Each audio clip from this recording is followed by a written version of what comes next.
The 2024 Men's Italian Open is all wrapped up, and it's Alexander Zverev who claims this year's championship.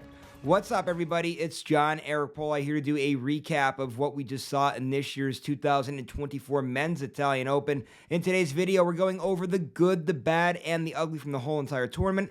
As always, we get started with the good, and I'm going with the champion, Alexander Zverev. Great tournament here for Zverev. He has to be really proud of what he's done in this year's tournament. He really looked great from start to finish in this year's tournament. His first serve was especially on point. His backhand was on point. He's absolutely in contention as one of the favorites to win this year's French Open. And with the confidence that has to be on his side after a great tournament like this, you have to be in a very, very, very, very proud state if you are Team Zverev right now, because he looked so good in this year's Italian Open. Now we move on to the bad, and I'm going with Stefanos Tsitsipas here. Tsitsipas put himself in a great position where he should have been in contention to win this year's championship, loses a little bit earlier than what he should have, and those inconsistencies is what worries me a little bit about Tsitsipas, because there is no doubt about it, he definitely should have been right in the mix of things, right in that definitely Final Four players, I thought, if not even competing for their championship here on clay. He's still a very talented player. He looks good on clay. He's having a very good clay season. Definitely going to be in the mix of things here for this French Open, but this was definitely a missed opportunity here for Stefanos Tsitsipas.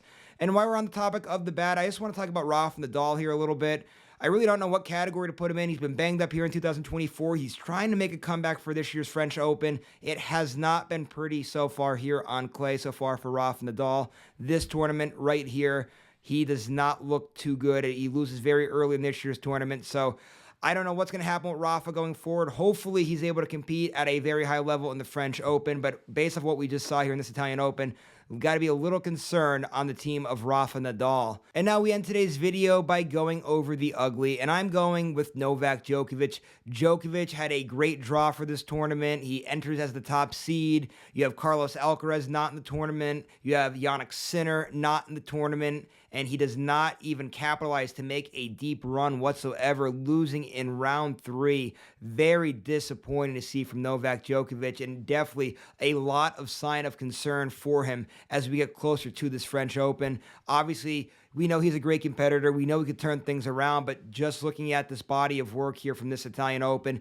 very, very, very concerning for Novak Djokovic.